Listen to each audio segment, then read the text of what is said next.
आगे। और इस बीच एक और बड़ी जानकारी आप तक पहुंचा रहे हैं चंडीगढ़ से, जहां कैबिनेट मंत्री विपुल गोयल का बयान सामने आया है वक्फ बोर्ड बिल पर। विपुल गोयल ने कहा कि प्रधानमंत्री और गृह मंत्री को बिल के पास होने पर बधाई। बिल की कमियों को दूर कर उसे परिवर्तित किया है। केंद्र की सरकार ने बहुत अच्छा काम किया है। पारदर्शिता और नियम कानून दुरुस्त होना बेहद जरूरी है। हिसार एयरपोर्ट पर बोले विपुल गोयल, कहा देश के प्रधानमंत्री पहले हिसार आएंगे, हिसार एयरपोर्ट का उद्घाटन करेंगे। वक्फ बोर्ड बिल पर विपुल गोयल की तरफ से प्रधानमंत्री नरेंद्र मोदी और गृह मंत्री को बधाई दी गई है। बिल के पास होने पर उन्होंने बधाई देते हुए कहा कि पारदर्शिता और एक कानून नियम इस बिल में होना बेहद जरूरी है। देश के प्रधानमंत्री हिसार भी आएंगे। आपको बता दें कि पीएम नरेंद्र मोदी का हिसार आने का कार्यक्रम है, जहां वो एयरपोर्ट का उद्घाटन करेंगे। कल संसद में वक्फ बोर्ड का बिल जो है वो देर रात पास हो गया है। उससे पहले विपक्ष की ओर से लगातार हंगामा जो है वो राज्यसभा और संसद में जो है वो किया जा रहा है। हमारे साथ हरियाणा के कैबिनेट मंत्री विपुल गोयल जी मौजूद हैं। सर, कल संसद में तो पास हो गया, आज राज्यसभा में जो है पास किया जाएगा, लेकिन कांग्रेस जो है उसको लगातार सवाल जो है वो उठा रही है। जिस तरीके से मुसलमानों को दबाने की कोशिश की जा रही है, इस तरीके के एलिगेशन जो है वो कांग्रेस लगा रही है। पहले तो मैं सबसे पहले आप लोगों के माध्यम से प्रधानमंत्री नरेंद्र मोदी जी को, माननीय अमित शाह जी को इस बिल को पास करने के लिए बहुत बहुत धन्यवाद दूंगा। एक संस्था के अंदर एक गड़बड़ी को दूर करने के लिए, उसके अंदर पारदर्शिता स्थापित करने के लिए और उसके अंदर जो कमियां थी उसके आमूलचूल परिवर्तन करने के लिए एक बहुत अच्छा काम किया, क्योंकि वक़फ़ एक बहुत बड़ी संस्था है। 9 लाख से एकड़ से ज़्यादा भूमि का स्वामित्व वक़फ़ बोर्ड के पास है। तो इसमें पारदर्शिता होना और सभी नियम कायदे कानून चुस्त दुरुस्त होना बहुत ज़रूरी है। इसमें बहुत ही अच्छा काम किया। रही कांग्रेस की बात, कांग्रेस मुस्लिमों के साथ है या मुस्लिमों के खिलाफ है, मुझे तो ये नहीं पता। एक संस्था के अंदर गड़बड़ी हो रही है और कांग्रेस उसे प्रोटेक्ट करने का काम कर रही है, उसे राजनीतिक रंग दे रही है कि मुसलमानों के खिलाफ है। मुसलमानों की जो संस्था है उसके अंदर पारदर्शिता रहे, नियम कायदे कानून अच्छे हों। वो तो जब हमारी मुस्लिम बहनों के साथ अन्याय जो 3 तलाक के नाम पर होता था, उसके लिए बिल लाया गया, कांग्रेस तो उसका भी विरोध कर रही थी। तो इनका तो समझ ही नहीं आता, ये मुस्लिमों का मतलब उनके साथ हैं, उनके अधिकारों का हनन करना चाहते हैं या उनको मतलब किस तरीके से देखते हैं, मैं समझ से बाहर है। इनके बारे में मैं कोई टिप्पणी नहीं करना चाहूँगा। इनका कोई भी ऑथेंटिक रेलेवेंस नहीं है और भारतीय जनता पार्टी ने जो बिल लेकर आए हैं एक बहुत ही अच्छा कदम है और इससे आप देखेंगे वक़फ़ की संपत्ति भी बचेगी, संपत्ति का ठीक से उपयोग भी होगा और हज़ारों लाखों जो लोग हैं वो लाभान्वित होंगे। लेकिन वो कह रहे हैं कि हर बार अल्पसंख्यक को ही टारगेट किया जाता है। इससे पहले भी जो बिल आए हैं उसमें अल्पसंख्यक को टारगेट करने की कोशिश की गई है। पहले का भी उन्होंने उदाहरण दिया। राहुल गांधी भी कल बोल रहे थे।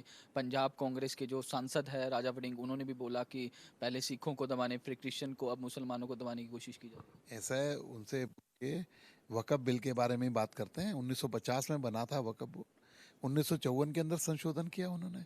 इन्होंने जो बिहार के अंदर जो सीआर सुन्नी वक़फ़ बोर्ड अलग बनाया, इन्होंने काउंसिल बनाई और इन्होंने कितने सारे अमेंडमेंट करने का काम किया। 2013 के अंदर वक़फ़ बिल को अमेंड करने का काम किया। तो ये किस बात पर बात करते हैं, कैसी बातें करते हैं। आज देश का सिख हो, चाहे मुस्लिम हो, चाहे ईसाई हो, सब भाई भाई का नारा, सबके अधिकारों को सुरक्षित करने का काम भारतीय जनता पार्टी की सरकार कर रही है और इसके अंदर भी किसी के अधिकारों को छीनने का काम नहीं किया गया। इस 9 लाख से एकड़ से ज़्यादा भूमि को सुरक्षित करने का काम किया गया, किसी और व्यक्ति को देने का काम नहीं किया गया। इसलिए कांग्रेस के लोग पहले तो अपनी नीति और नियत स्पष्ट करें, उसके बाद आरोप प्रत्यारोप की रास्ता। सर, 14 तारीख को प्रधानमंत्री नरेंद्र मोदी जी हरियाणा दौरे पर आ रहे हैं। पहले यमुनानगर आएंगे, उसके बाद हिसार एयरपोर्ट का उद्घाटन करेंगे। किस तरीके की तैयारियां हैं सर? क्या कुछ जो है वो हरियाणा वासियों को सौगात जो है वो मिलने वाली है? पहले तो मैं आप लोगों को बताना चाहूँगा, माननीय प्रधानमंत्री नरेंद्र मोदी पहले हिसार आएंगे, उसके बाद हिसार से यमुनानगर जाएंगे और दोनों जगह अपने सभाओं को संबोधित करेंगे और हिसार एयरपोर्ट से विधिवत उद्घाटन करेंगे महाराजा अग्रसेन एयरपोर्ट का, कि वहाँ से अयोध्या के लिए फ़्लाइट को ऑपरेट करने का काम करेंगे और उसके बाद यमुनानगर जाएंगे। तो सर, कोई निर्धारित किए गए हैं सर टिकट के कितने रेट कैसे क्या और कब से कब चलेगी फ्लाइट को, इसको लेकर भी शेड्यूल तैयार किया गया सर? ये सारा शेड्यूल तैयार है और बहुत ही चीप रेटों में 2 घंटे की फ्लाइट 5,000 रुपये से नीचे नीचे होगी और उससे भी कम, काफ़ी कम होगी। ये आज रेट सेट हो जाएंगे और उस तरीके का काम जो है लोगों को ईज़ करने का काम किया जाएगा। हिसार से अयोध्या जाएं, अयोध्या से हिसार आएँ, इस तरीके की जो यात्रा है वो अभी चिन्हित करने का काम किया। आगे भी बहुत सारे सेक्टर्स में यहाँ से फ्लाइट चलाई जाएंगी। सर एक आखिरी सवाल लूंगा, जिस तरीके से वहाँ की एयरपोर्ट की बाउंड्री वॉल को लेकर भी काफ़ी जो है लगातार खबरें सामने आ रही है कि 180 करोड़ की बाउंड्री वॉल बना दी, तो कहीं ना कहीं करप्शन हुआ। आपने कहा था कि अधिकारियों से इस मामले में जवाब भी तलब किया जाएगा, इन्वेस्टिगेशन की जाएगी, भ्रष्टाचार बर्दाश्त नहीं किया जाएगा। मैं जांच के आदेश दे दिए हैं, रिपोर्ट आते ही जो भी इसमें लिप्त होगा उसे बख्शा नहीं जाएगा। अगर है, क्या हुआ क्या नहीं हुआ, अभी सिर्फ ये मीडिया की बातें हैं, लेकिन जब ये धरातल पर फाइल पर आएंगी तो इस पर निर्णय लिया जाएगा। सर ओपोजिशन का लीडर ना चुने जाने की वजह से सरकार के भी कई कामकाज जो है वो रुके हुए हैं, ऐसे में किस तरीके से देखते हैं सर इसको?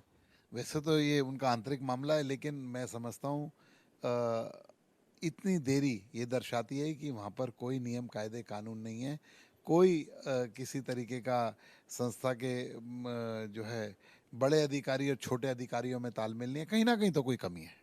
तो बिल्कुल हरियाणा के कैबिनेट मंत्री विपुल गोयल थे, जिनका साफ तौर पर कहना है कि प्रधानमंत्री नरेंद्र मोदी पहले 14 तारीख को हिसार आएंगे और उसके बाद यमुनानगर का उनका दौरा रहेगा। और साथ ही साथ उनका कहना है कि आज जो है रेट जो है वो तय हो जाएंगे कि कितनी टिकट जो है वो जो हिसार से अयोध्या है उसके लिए जो है डिपार्टमेंट के अधिकारियों के साथ लगातार चर्चा जो है वो की जा रही है। साथ ही साथ जिस तरीके से मामला जो सुर्खियों में आया था 180 करोड़ की बाउंड्री वाल को लेकर भी उनका साफ तौर पर कहना है कि इस मामले में जांच के आदेश जो हैं वो दे दिए गए हैं। वीडियो जर्नलिस्ट अमित के साथ साहिल रुखाया, इंडिया न्यूज चंडीगढ़। चलिए बढ़ते खबरों में आगे और इससे पेश एक बड़ी जानकारी आ रही है। इस वक्त की बड़ी खबर आप तक पहुंचा रहे हैं, जहां आपको बता दें कि बड़ी जानकारी चंडीगढ़